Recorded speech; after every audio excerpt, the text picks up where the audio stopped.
¿Por qué la ciencia no puede estudiar la conciencia? Porque algunas personas lo consideran como el misterio más grande. Últimamente ha habido en YouTube muchos diálogos, discusiones, inclusive controversias con relación a la conciencia. Ya les presentaré algunos de ellos en unos minutos, pero primero vamos a crear ciertos antecedentes. La conciencia es quizás el mayor enigma de la naturaleza. Despojado de su significado central, la conciencia es lo que nos permite ser conscientes tanto de nuestro entorno como de nuestro propio estado interior. Pero pensar en la conciencia tiene el hábito de darnos una vuelta en círculos. Todos sabemos intuitivamente qué es la conciencia. Es esto, lo sentimos. Es lo que estás experimentando aquí ahora mismo. Pero una vez que intentamos identificar exactamente qué es, nos deja aferrados en el aire. Y no solo nosotros. Filósofos y científicos luchan por definir la conciencia. Diferentes escuelas e ideas compiten entre sí, pero nadie ha estado cerca de entenderlo. Es inquietante darse cuenta de que no entendemos lo que nos hace conscientes de nosotros mismos y del mundo. Se pueden identificar y categorizar unos 40 significados atribuidos al término conciencia basados en funciones y experiencias. Las perspectivas de llegar a una definición única, consensuada e independiente de la teoría de la conciencia parecen ser muy remotas. Es así que mi definición de la palabra conciencia tiene tanta autoridad como el resto de las otras. La conciencia en la actualidad suele incluir cualquier tipo de cognición, experiencia, sentimiento o percepción. También suele entenderse más a menudo como el sentido moral de las personas sobre lo que es correcto o incorrecto. Y se ve que actúa como la guía para el comportamiento de una persona. Pero son los filósofos que han utilizado el término conciencia para 4 temas principales: el conocimiento en general, la intencionalidad, la introspección y el conocimiento que genera específicamente, y la experiencia fenoménica. Algo dentro de la mente de uno es introspectivamente consciente, solo en el caso de que uno lo introspeccione o esté preparado para hacerlo. Entonces, una conciencia es un proceso cognitivo que provoca emociones y asociaciones racionales, basadas en la filosofía moral o en el sistema de valores de un individuo.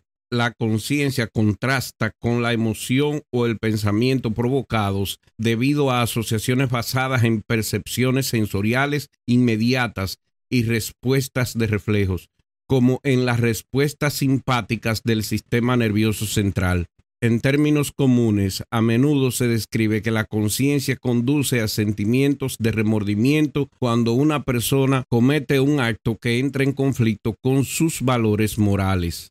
En el siglo XIII, Santo Tomás de Aquino consideraba la conciencia como la aplicación del conocimiento moral a un caso particular. Tomás de Aquino también argumentó que la conciencia debe ser educada para actuar hacia los bienes reales de Dios, que fomentan el florecimiento humano en lugar de los bienes aparentes de los placeres sensoriales. Pero lo más común relacionado con la conciencia es la confusión que existe entre las palabras mente y conciencia, que muchos la proponen como la misma cosa, pero no lo son. La conciencia es un producto de la mente. Y si hablamos de su relación con la moral, numerosos estudios de casos de daño cerebral han demostrado que el daño a áreas del cerebro, como la corteza prefrontal anterior, resulta en la reducción o eliminación de inhibiciones, con el correspondiente cambio radical en el comportamiento. Cuando el daño se produce en los adultos, es posible que aún puedan realizar un razonamiento moral, pero cuando les ocurre a los niños, es posible que nunca desarrollen esa habilidad. Es así que está bien claro que el concepto de entender lo correcto y lo incorrecto en la mente y parte de nuestra conciencia está directamente conectado al cerebro.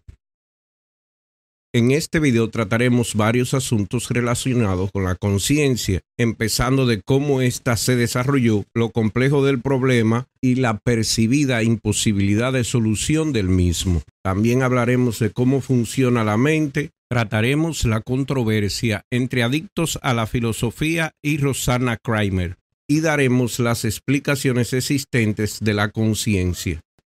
¿Quieres saber? Quédate para averiguarlo. ¿No quieres saber? No te quedes para averiguarlo. Pero vamos a iniciar hablándole del origen, de cómo surgió de manera natural la conciencia y más luego explicaremos cómo tratamos de entenderla. Como mucho de lo que nos hace seres humanos, es probable que nuestra conciencia haya evolucionado a partir de formas menos complejas, como producto de la evolución por selección natural.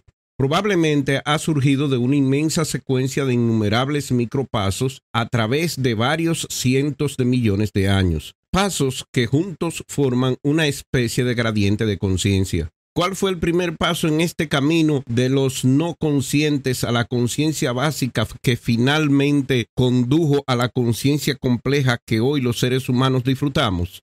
Una cosa viva o un yo es una parte del universo que se sostiene a sí misma y hace más de su clase. Para ello necesita energía, y aquí es donde una conciencia del mundo es útil. La función original de la conciencia era probablemente dirigir un móvil que carecía de energía para un suministro fresco de alimentos. En las escalas más pequeñas de la vida no necesita estar atento para encontrar comida. Por ejemplo, un organismo unicelular como el Tricopax, uno de los más simples de todos los animales que se mueven al azar, se vuelve más lento en presencia de alimentos y acelera su movimiento en su ausencia. Esto es altamente efectivo y hace que la pequeña criatura pase más tiempo donde hay comida que donde no la hay, pero nunca se mueve en una dirección particular o hacia un objetivo particular, y no es necesario que sea consciente de su entorno. El primer gran paso hacia la conciencia fue probablemente dado cuando los seres móviles comenzaron a moverse direccionalmente, avanzando hacia lo que era bueno para ellos, digamos, comida, y lejos de lo que era menos bueno. Por ejemplo, alguien más que pensó que él era comida. Tomen, por ejemplo, a Dugesia trigina, un pequeño gusano conocido por su cara graciosa. A veces el gusano tiene hambre y otras no. Esto significa que cuando se mueve, el gusano no está simplemente produciendo una respuesta automática a un estímulo externo, pero que sus acciones dependen de su estado fisiológico interno, ya sea que esté hambriento o saciado. Cuando acaba de comer, el gusano es menos energético, pero cuando se está muriendo de hambre por un tiempo, se moverá en dirección a cosas sabrosas. Utiliza quimiorreceptores en su cabeza para oler su entorno y guiarse en la dirección del olor de la comida más fuerte. Después de encontrar y comer una comida, este gusano regresa a un lugar oscuro y protegido para digerirla de forma segura, hasta que vuelva a tener hambre. Pero los animales que siguen ciegamente su sentido del olfato no tienen un objetivo concreto a la vista. Todavía carecen de algún sentido de hacia dónde se dirigen. Entonces, el siguiente paso en la escalera de la conciencia es agregar algo de percepción a distancia, como la visión. La visión agrega contexto y profundidad a nuestro mundo. Con la visión llega un sentido del espacio donde nosotros y nuestra comida existen. Agrega una nueva dimensión a la conciencia y es un gran paso hacia una conciencia más familiar. Un aparato óptico como un ojo nos permite visualizar nuestro objetivo y fijarlo, pero incluso en esta etapa, un yo solo puede perseguir su alimento mientras lo vea. Así que el siguiente paso lógico debe ocurrir en el interior del organismo. Para visualizar la comida en su ausencia, por ejemplo, un yo necesita crear algún tipo de representación interna del mundo. Ahora, un animal puede seguir buscando comida, incluso cuando escapa a su rango sensorial. Debido a esta representación interna de lo que es relevante en el mundo, puede permanecer enfocado en su comida y su deseo de obtenerla. El organismo ahora existe en un mundo con el que puede familiarizarse. La capacidad de recordar cosas ha emergido. Gracias a la memoria, los animales pueden distraerse de la búsqueda durante unos segundos pero luego continúan su camino rápidamente. Un fenómeno relacionado se llama permanencia del objeto. Esto describe nuestra conciencia de que las cosas continúan existiendo incluso cuando no podemos verlas. Esta habilidad cognitiva es disfrutada por algunos mamíferos y aves y quizás también por otros animales. Los bebés humanos tienden a desarrollar esta habilidad alrededor de los 8 meses de vida, mientras que los pollitos muestran esta habilidad dentro de 1 o 2 días de nacer. La capacidad de recordar una cosa en su ausencia sugiere al menos un sentido básico del tiempo. Un sentido del tiempo que es un gran paso en la escalera de la conciencia. También puede permitirse mirar hacia adelante desde el momento presente y anticipar el futuro. Los pollos adultos, por ejemplo, pueden resistir una comida que se les pone delante si esperan recibir una comida más grande como premio por aguantar un rato. Este tipo de gratificación retrasada significa que existe la capacidad de visualizar una recompensa que solo existe en el futuro, lo que puede ser todo un reto incluso para los humanos adultos. Los pájaros llamados scrub jays occidentales son expertos en la gratificación retrasada.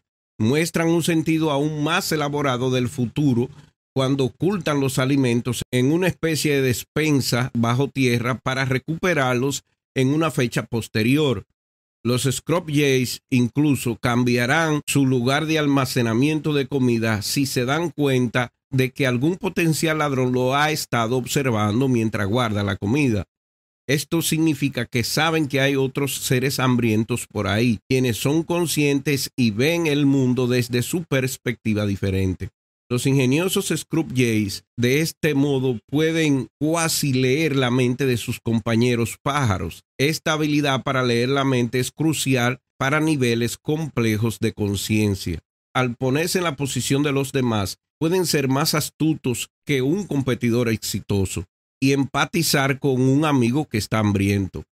El lenguaje tiene la capacidad de leer la mente y representar lo que está ausente en un nivel completamente nuevo. Las palabras no permiten construir hipótesis sobre el mundo, hacer planes detallados y comunicarlos a los demás. Las palabras nos permiten pensar en nosotros mismos y en nuestro lugar en el universo, e incluso sobre nuestra propia conciencia. Entonces, ¿cuál es el origen de nuestra conciencia? Probablemente comenzó con el movimiento dirigido de un ser hambriento hacia una fuente de comida, con los beneficios de supervivencia que esto les dio a los competidores que se movieron al azar o no lo hicieron. Probablemente todo comenzó con la necesidad de más comida, así que incluso con la conciencia sofisticada que nos permite soñar con el espacio, construir rascacielos u obsesionarse con las telenovelas, no es sorprendente que no podamos dejar de pensar en dónde conseguiremos nuestra próxima comida. Colectivamente hemos puesto mucho pensamiento e ingenio en conseguir comida, que ahora podemos conseguir que nuestra comida venga a nosotros con poco esfuerzo consciente.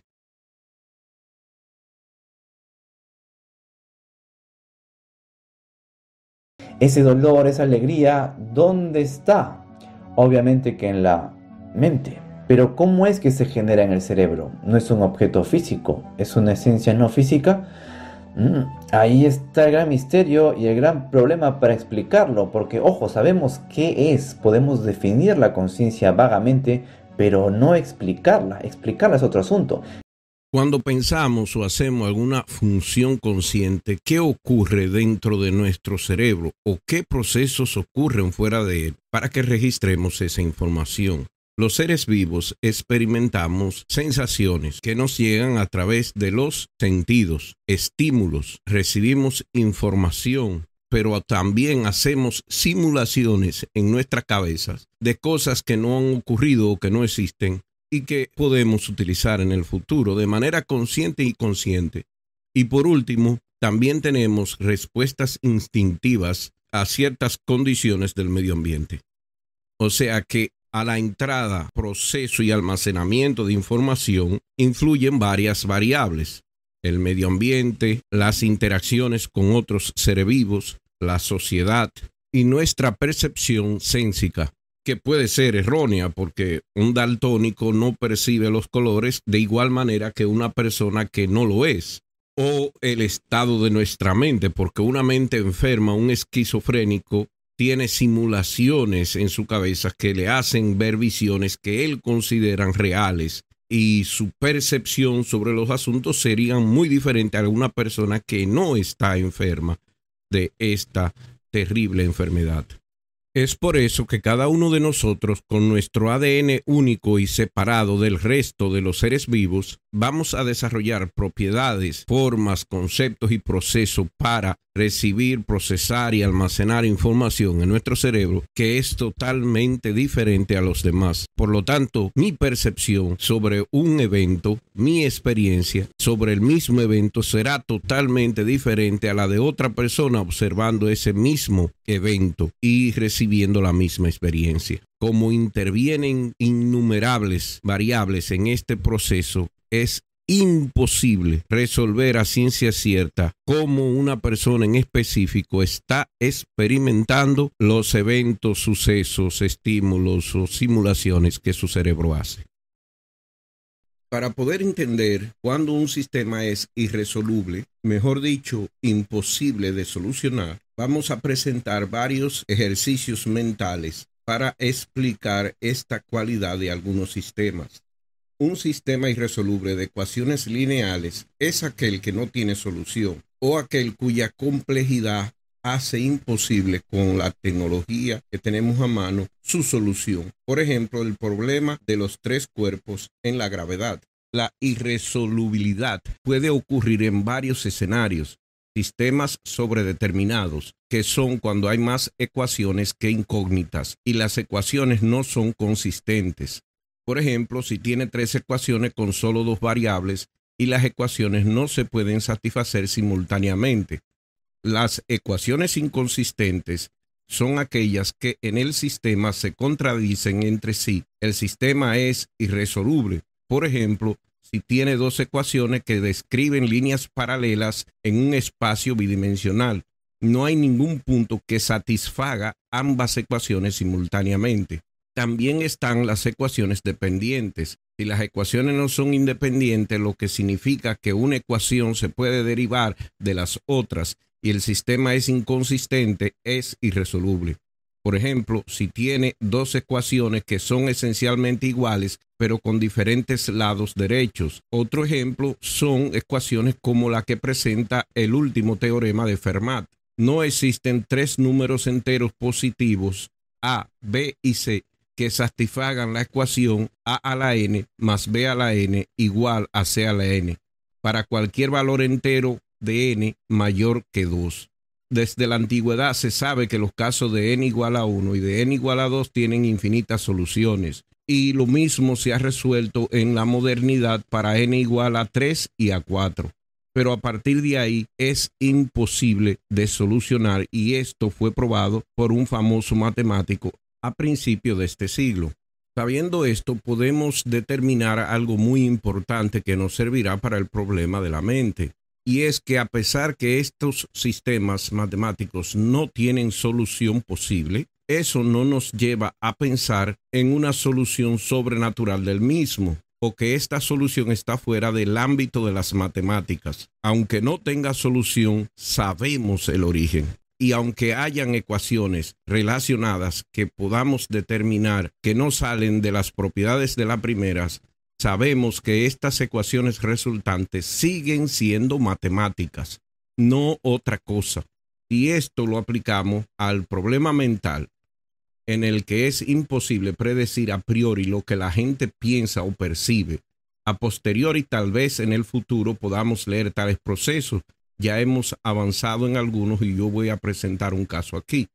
Otro posible caso de un fenómeno irresoluble es la mente y el cerebro.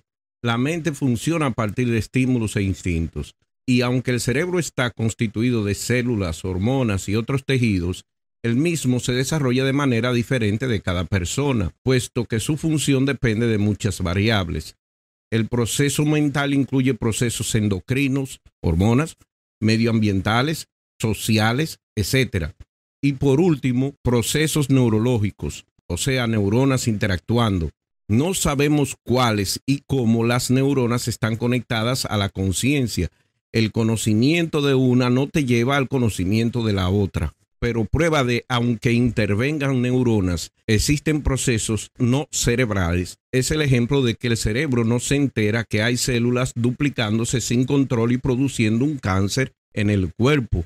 Te enterarás cuando se hacen otras pruebas. Por lo tanto, tú no eres consciente de esos procesos que trabajan dentro de ti. Lo mismo ocurre con aquel que sufre de una enfermedad mental como la esquizofrenia. La persona en sí no se entera que está sufriendo de ella. El cerebro normal recibe estímulos de los sentidos, los nervios, y son recibidos por las neuronas. Lo que retenemos de esas experiencias no son solamente señales neuronales. Estas están imbuidas del medio ambiente, las interacciones con otros seres vivos, las deficiencias o eficacia de los sistemas de nuestro cuerpo, el entendimiento, conocimiento, experiencias previas de la persona de este asunto, entre otras variables.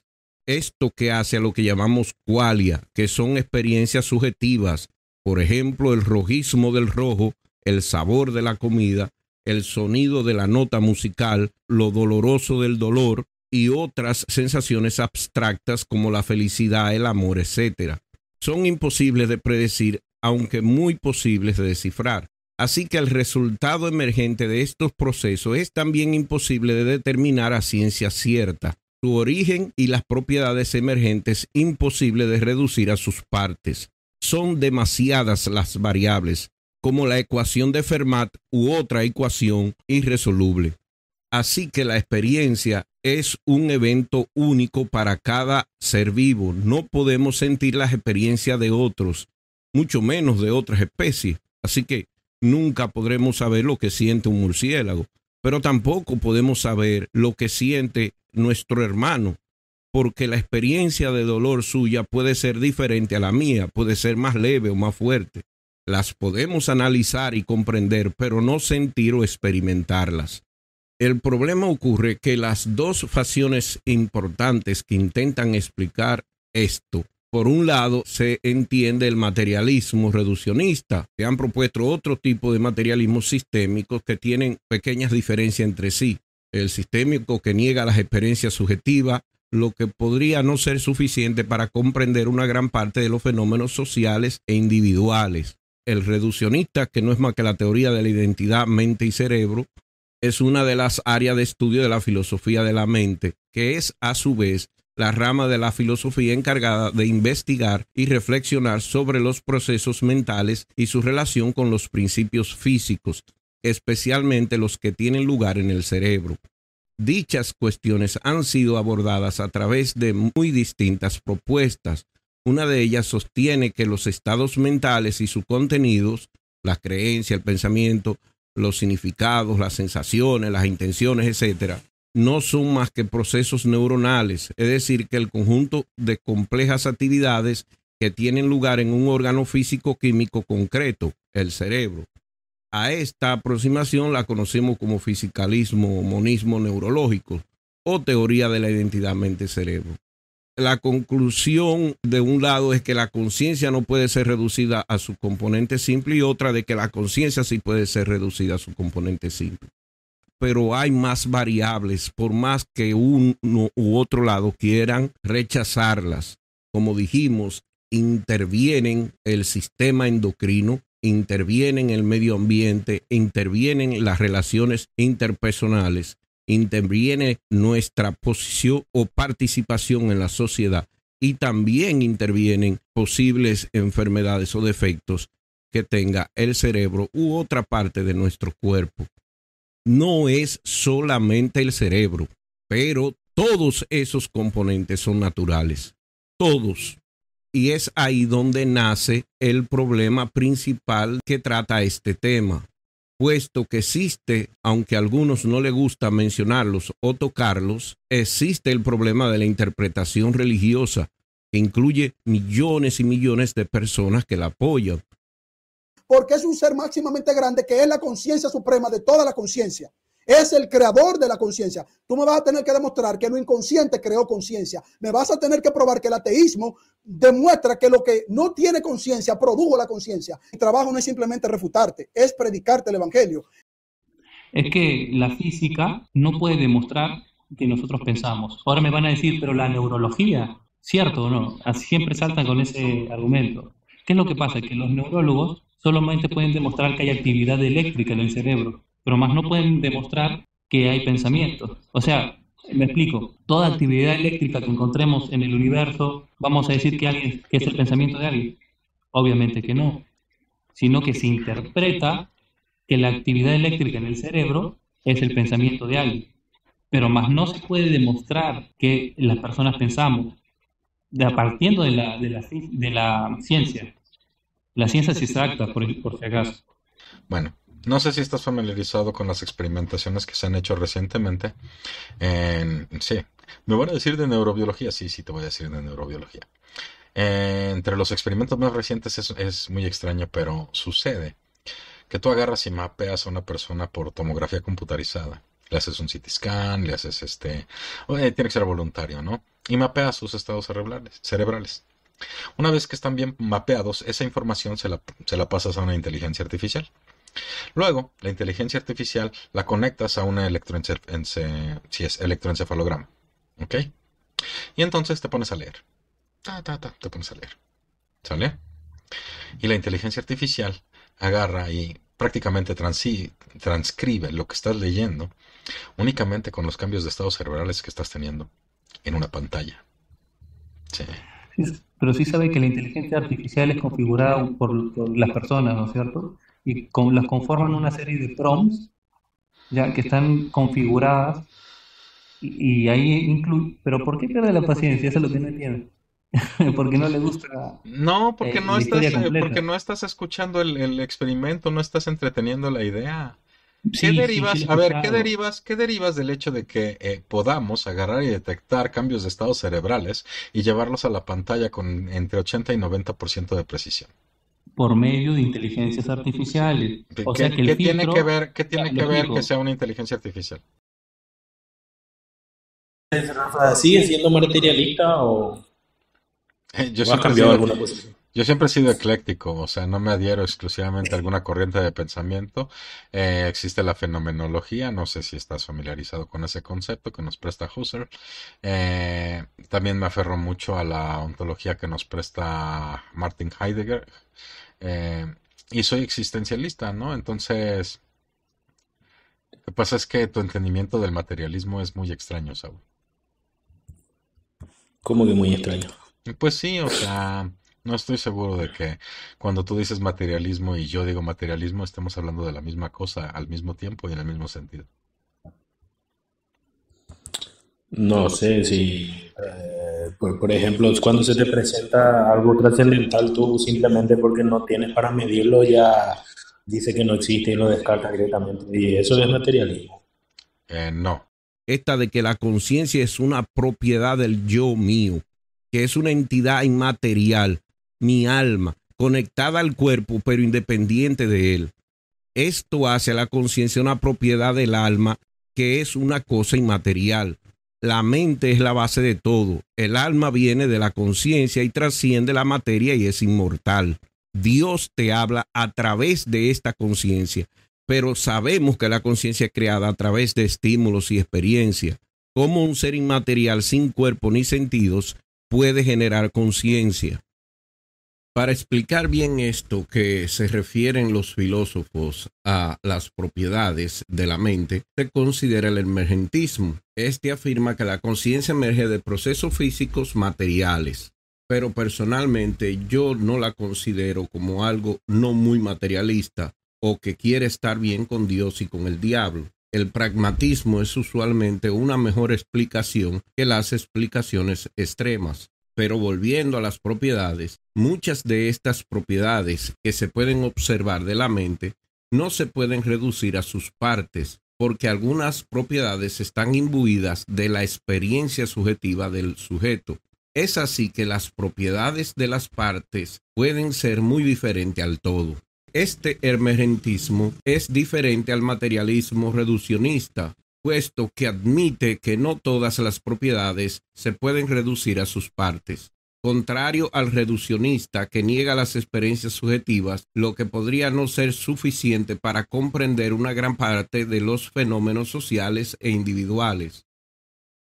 La conciencia es explicada por varias corrientes filosóficas, científicas e incluso religiosas. Las más conocidas son materialismo, panpsiquismo, epifenomenalismo, idealismo, dualismo de sustancia y, por último, la visión religiosa del asunto. Pero dentro de estas explicaciones es la del materialismo la más conocida y la que tiene más adherentes. Esta explicación no dice nada de el origen de la conciencia per se, pero sí dice mucho cómo ésta funciona y cuál es la causa de dicha característica que tenemos los seres vivos. Y en resumen, dicha causa es el cerebro. Por ende, todo lo relacionado con la conciencia se puede reducir a actividades cerebrales, que incluyen interacciones de células nerviosas, como son las neuronas, en el cerebro. Por ser esta la posición más popular, también es la explicación más criticada, dado que esta explicación elimina la posibilidad de que haya intervenido un ente sobrenatural sobre nuestras mentes y dado que muchas creencias religiosas utilizan la brecha del conocimiento con relación a los procesos complejos envueltos en el fenómeno de la conciencia como forma de probar lo sobrenatural o como el medio por el cual Dios se comunica con los seres vivos, no es sorprendente que estos grupos utilicen la palabra de materialismo de forma peyorativa para denostar a los ateos. Claro está, el término no tiene nada que ver con creencia. Aún así, como una apreciación científica o filosófica del asunto en cuestión es criticada, y Adictos a la Filosofía hace dichas críticas en su video.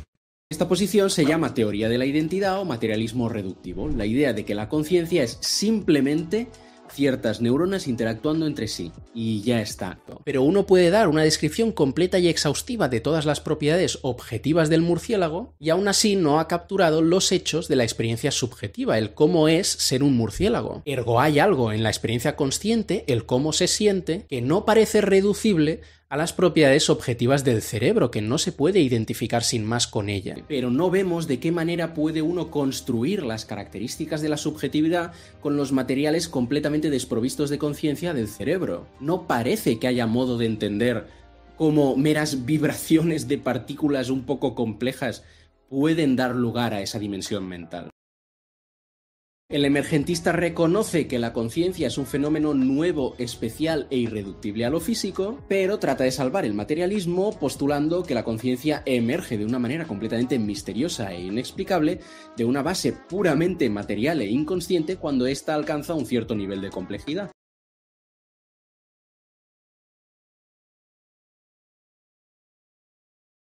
Uno de los eventos que más atención ha traído en el YouTube de habla hispana ha sido la controversia que surgió entre el filósofo Enrico Hell del canal Adictos a la Filosofía y la filósofa Rosanna Kramer. Hablará de la relación entre la materia y la mente. Sabemos que hay una estrecha correlación entre ambas dimensiones. Eso está clarísimo, eso nadie lo discute, pero no vemos de qué manera puede uno construir las características de la subjetividad con los materiales completamente desprovistos de conciencia del cerebro. Adictos a la Filosofía publicó algunos videos donde explicaba la conciencia desde el punto de vista filosófico y cuáles problemas tienen la diferencia de propuestas de solución a cómo ésta funciona. La señora Kramer vio uno de estos videos y lo consideró deshonesto o muy mal preparado y llamó a Enrico Hell un vendehumos de la filosofía para justificar su creencia en Dios. En su video, Enric discute con una versión demasiado simplificada y por tanto cuestionable del materialismo, tal como veremos a continuación. El video de Enric sirve como ejemplo para analizar una forma de hacer filosofía que considero poco rigurosa porque apela a intuiciones y especulaciones en lugar de utilizar argumentos sólidos basados en las teorías científicas actuales y porque no representa correctamente las teorías que discute. Por su creencia en Dios y en la inmortalidad del alma, Enric procura refutar la evidencia a favor del materialismo. La señora Kramer se equivocó en el hecho de que el señor Hell en ningún momento mencionó que él estaba utilizando el argumento de la conciencia para probar a Dios, sino que simple y llanamente estaba haciendo videos didácticos sobre la filosofía de la conciencia. Claro que sabemos que el señor Enric Hell es un filósofo teísta que cree en Dios y en muchos de sus videos ha intentado probarlo, pero este no es el caso. Por lo tanto, fue injusto de parte de la señora Kramer elevar tales acusaciones sin tener prueba de ello. Y aunque la señora Kramer en su video tiene muchos puntos valederos que más luego el señor Hell atendió en un video que le hizo de respuesta, todo este esfuerzo queda afectado por su mal uso de la retórica al apelar a falacias ad hominem de equivocación y mala composición, etc. Lamentable que a esa altura académica ocurran estas cosas. Eso no quiere decir que yo esté de acuerdo con la opinión de este filósofo sobre la conciencia. Por eso aquí voy a exponer una que otra crítica a su punto de vista sobre la conciencia y desde mi humilde perspectiva dar algunas alternativas razonables a ellas. Siendo un amante de la filosofía y teniendo un canal aquí en YouTube, quería simple y llanamente dar mi opinión sobre esta controversia en esta plataforma y además sobre lo que yo pienso personalmente sobre la conciencia. El emergentismo débil dice que el sistema tiene propiedades novedosas de las que sus partes carecen, y las propiedades se explican entendiendo cómo funciona el sistema. Recuerden el ejemplo de la sociedad. El emergentismo fuerte coincide con el débil en reconocer que el sistema tiene propiedades novedosas, pero dice que esas propiedades no se pueden explicar entendiendo cómo funciona el sistema. En la literatura sobre el problema de la conciencia se suele distinguir entre emergencia débil y emergencia fuerte. En casos de emergencia débil, la propiedad emergente puede ser sorprendente o poco esperable a partir de la base, pero por principio podemos entenderla, explicarla e incluso llegar a deducirla estudiando más las partes del sistema y las relaciones que guardan entre sí. En casos de emergencia fuerte, en cambio, la nueva propiedad no parece poder derivarse de ninguna manera de un mayor conocimiento de las partes del sistema y de sus relaciones. Y no por falta de conocimiento o capacidades cognitivas, sino porque entre la nueva propiedad emergente y su base se supone que hay una distancia, un hiato ontológico muy radical. Así, la emergencia débil es en el fondo compatible con el reduccionismo. Es la emergencia fuerte la que exige su abandono, la que exige el reconocimiento de que la nueva propiedad es realmente irreductible a la base. Sabemos que hay una estrecha correlación entre ambas dimensiones.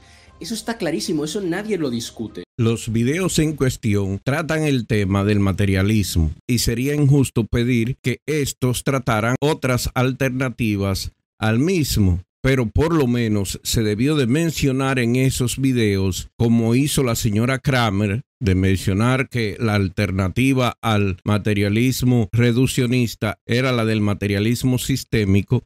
Adictos a la filosofía solamente se limita a criticar el materialismo porque considera este materialismo sistémico más de lo mismo, con una variación más suave. Yo sé que él hizo otros videos sobre el panpsiquismo y el dualismo. Y ahí que, tras el continuo fracaso del paradigma materialista de producir ni que sea el comienzo de una explicación plausible de la conciencia, muchos filósofos empiezan a estar convencidos de que la solución al problema mente-cerebro nos va a requerir pensar fuera de la caja. Una de las nuevas propuestas que está ganando más popularidad en los últimos años es precisamente el panpsiquismo. La idea de que la conciencia es tan fundamental como las fuerzas de la física y que por tanto está presente en todos los niveles de la realidad, caracterizando a todo lo que existe. Aunque resulta sumamente interesante el notar que Adictos a la Filosofía tiene una lista de 12 videos relacionados con el tema de la conciencia, donde analiza cada una de las posiciones, pero en ninguno de ellos se encuentra algún video explicando la posición de la religión sobre el asunto. Por ejemplo, el que haya propiedades mentales que emerjan espontáneamente, no dependientes de la materia, es utilizada para probar que existe el alma o la creación ex nihilo o la realidad de que la conciencia es lo que Dios utiliza para comunicarse con nosotros y lo que nos hace especiales. A esta explicación de la conciencia se le llama el argumento religioso basado en la conciencia. Es lo suficientemente importante para incluirse dentro de una serie relacionada con la conciencia. Considero que tal omisión resulta curiosamente interesante. En este video trataremos de presentar una alternativa que consideramos superior y mejor explicación del fenómeno de la conciencia.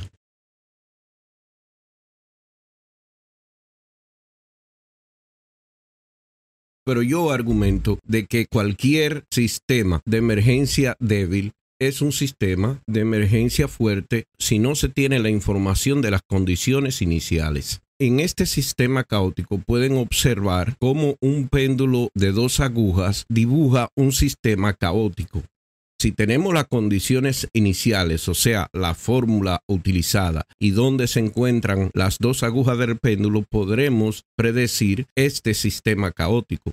A priori, si tenemos esa información. Ahora, a posteriori, si no tenemos la ecuación y posición inicial de las partes, es imposible predecir el resultado y mucho menos cuál es esa condición y ecuación inicial. Lo mismo pasa con el problema de la conciencia. Si tuviéramos la forma en que funciona el almacenamiento de información en el cerebro y además la condición inicial de la persona que recibe una experiencia y las otras variables que intervienen en este proceso, como el medio ambiente o las interacciones, es imposible determinar de dónde emerge la experiencia registrada por el individuo. Pero en el caso como el experimento que mencionó Rafael Tapia sobre una IA leyendo la forma de procesar del cerebro de una persona, tenemos las condiciones iniciales porque este IA es alimentada con los datos de percepción de la persona previa. A la persona se le presentan, esta es una casa y registramos la respuesta en el encefalograma. Este es un avión, este es un niño, este es tu mamá, y se van registrando todas esas respuestas y se le suministran a la inteligencia artificial y la inteligencia artificial aprende cuál será la reacción de esa persona en específico. Por eso es que cuando la persona más luego se le enseñan unas imágenes, la IA puede determinar exactamente qué estaba viendo esa persona, porque ya sabe cuál es el patrón de asimilación de estímulos de esa persona.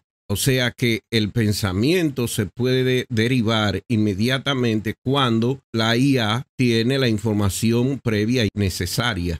Si no tiene esa información previa y necesaria y le dan la información de lo que esa persona está experimentando, nunca podrá esa inteligencia artificial determinar qué esa persona está experimentando. Así que cualquier emergencia débil es una emergencia fuerte también, dependiendo en qué punto se quiere hacer el análisis y qué cantidad de información tiene disponible usted para poder hacer dicho análisis.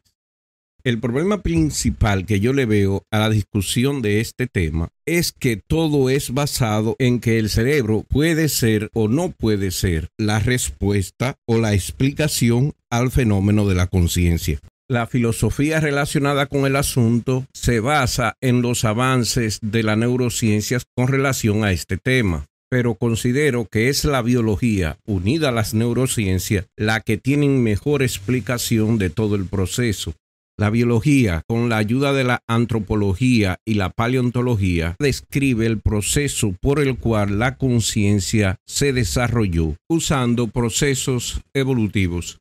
Así que si queremos realmente encontrar la verdad, debemos incluir estos procesos dentro de los argumentos filosóficos. Cuando pensamos o hacemos alguna función consciente, ¿qué ocurre dentro de nuestro cerebro o qué procesos ocurren fuera de él para que registremos esa información? Los seres vivos experimentamos sensaciones que nos llegan a través de los sentidos, estímulos, recibimos información, pero también hacemos simulaciones en nuestras cabezas de cosas que no han ocurrido o que no existen y que podemos utilizar en el futuro de manera consciente y inconsciente. Y por último, también tenemos respuestas instintivas a ciertas condiciones del medio ambiente.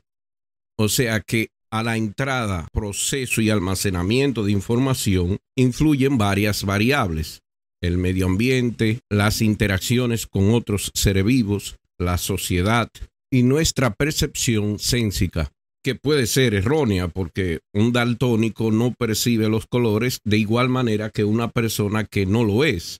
O el estado de nuestra mente, porque una mente enferma, un esquizofrénico, tiene simulaciones en su cabeza que le hacen ver visiones que él considera reales y su percepción sobre los asuntos sería muy diferente a una persona que no está enferma de esta terrible enfermedad.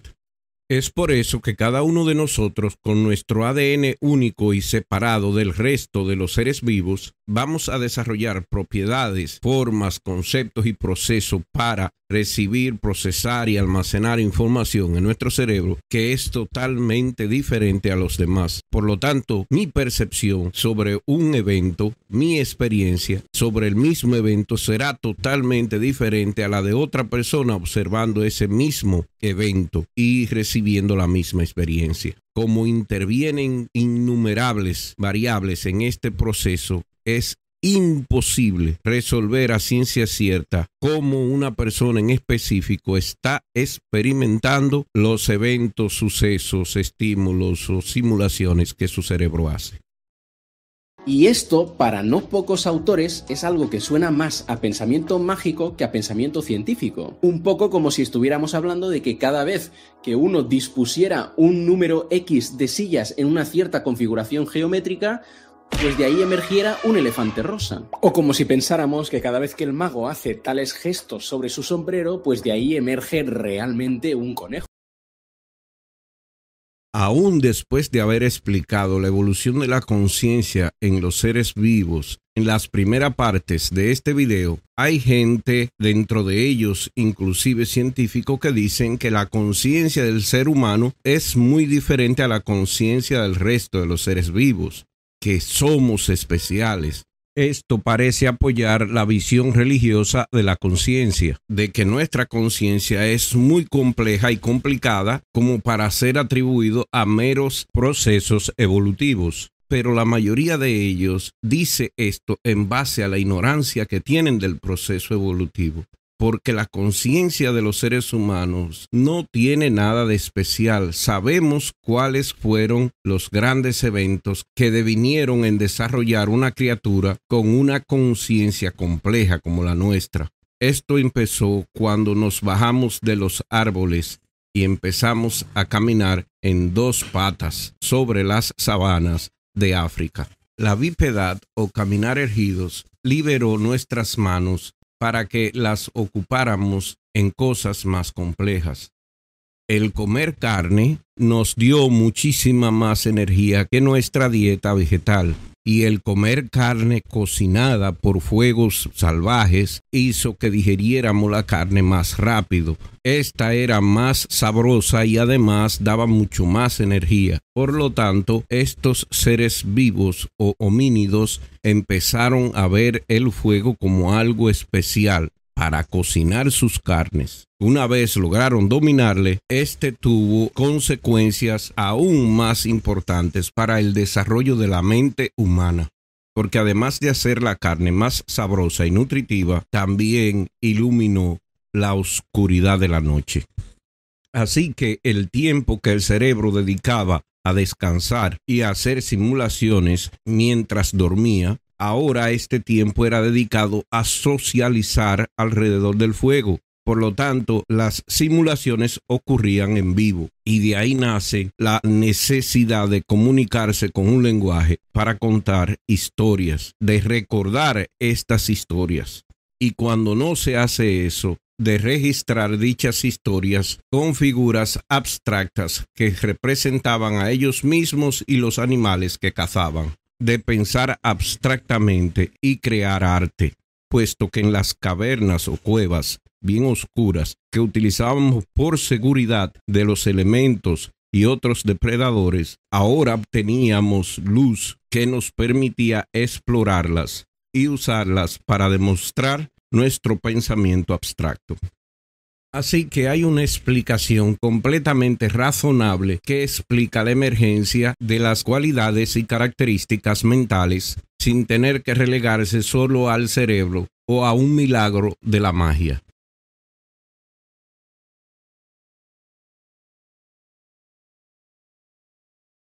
Los filósofos de la mente, tratando de retener el rincón exclusivo y seguro de la mente subjetiva o la conciencia desligada de la materia, podrían rechazar este argumento que presentamos al decir que tener estas propiedades de pensamiento subjetivo o de conciencia subjetiva no es necesario para que los procesos evolucionistas sean verdaderos. Mi respuesta residirá siempre en que desconocen qué es el proceso evolutivo.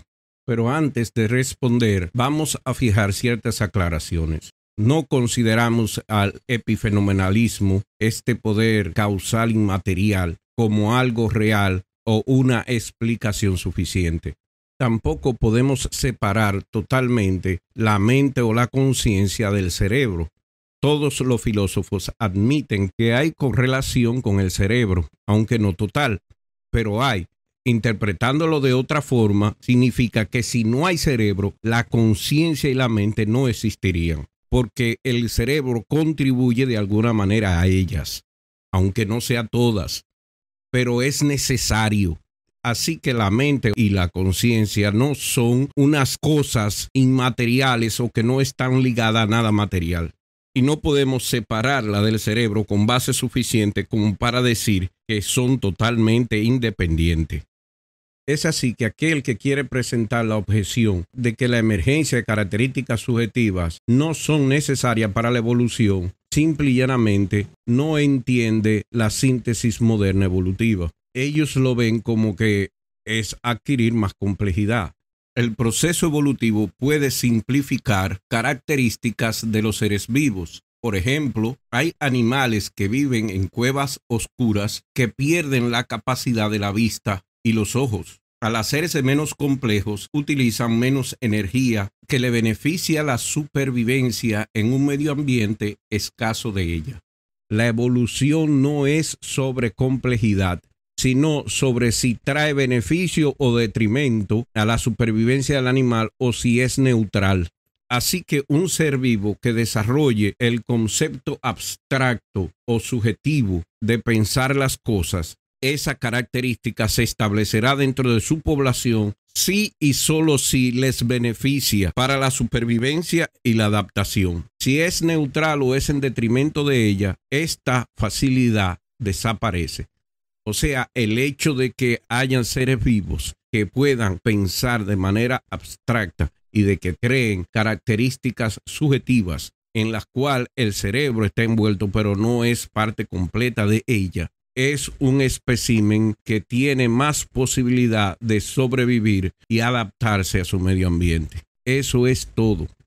Tal como expusimos en la parte de este video que habla sobre los pájaros Scrub Jays, estos no solo desarrollaron la conciencia de que ellos existen, sino que generaron la conciencia de admitir que otros pájaros igual que ellos existen. Así que el comportamiento de guardar su comida en una despensa para una gratificación en el futuro, esa planificación por adelantado, acompañada además de que si cuando él esconde el alimento ve a otro Scrub Jay que se ha dado cuenta de lo que él está haciendo, él simula en su cabeza que ese otro Scrub Jay va a venir y le va a robar su comida cuando él no esté.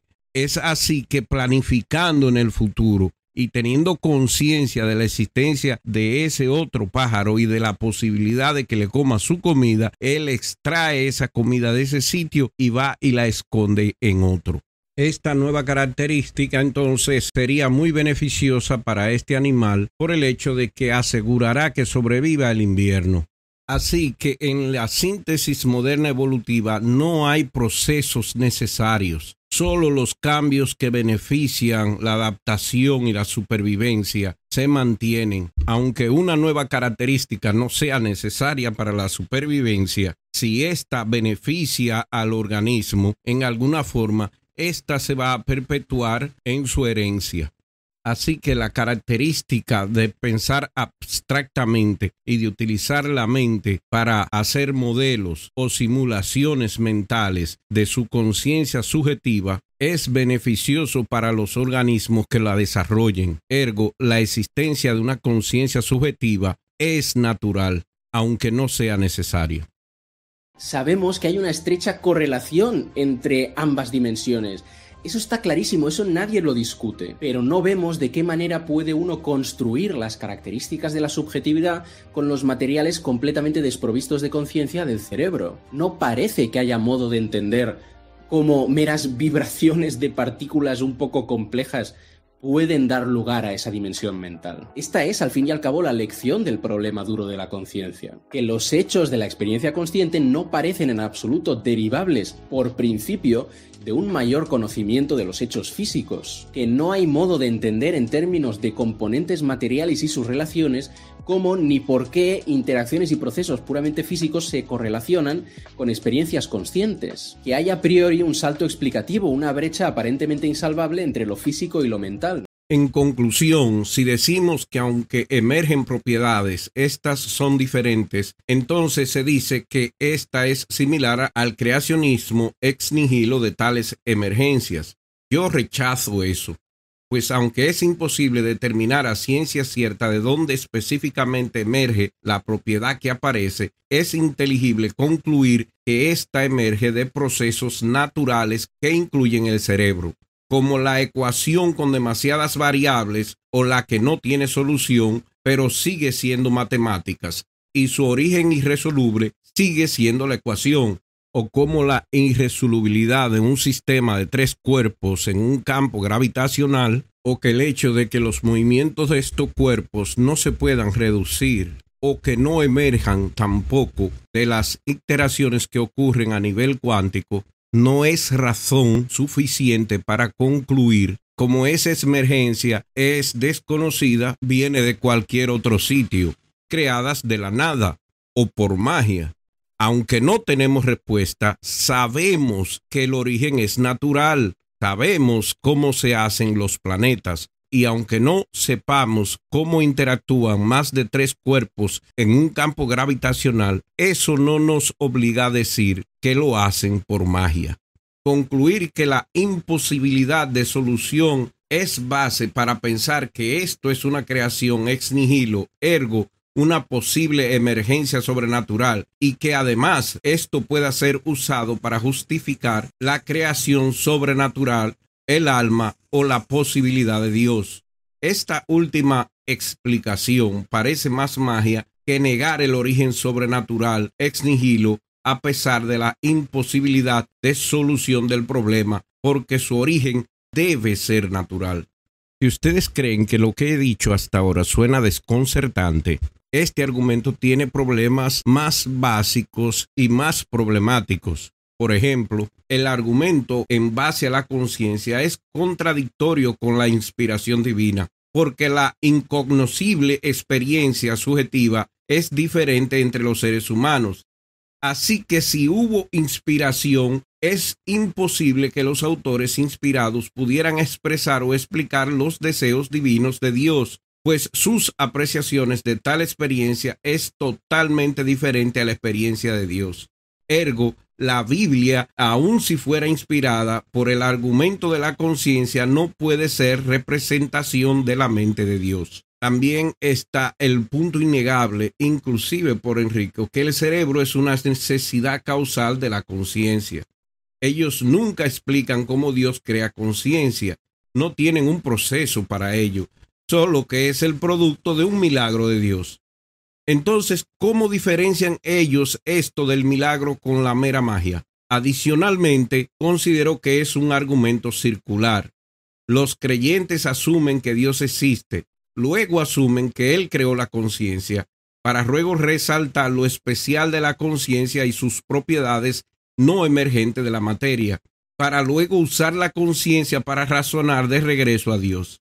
Yo prefiero empezar con la conciencia y que ésta, unida a los procesos de un ser vivo, generan el concepto de un Dios que explica, entre comillas, lo que esos seres no pueden explicar por sí mismos, pero principalmente para aliviar su miedo a la muerte, a la desaparición. Es así que concluyo que la mejor explicación es que la conciencia es el resultado natural de procesos naturales y el hecho de que ésta tenga propiedades que no emerjan de los medios materiales que la compongan, definitivamente sí emergen de otros procesos naturales relacionados, como el medio ambiente y las interacciones con otros seres. Ergo, es un proceso natural y no es argumento válido para la existencia de un alma, lo sobrenatural y, por último, el argumento circular y falaz para la existencia de Dios alguno. Muchas gracias por su atención.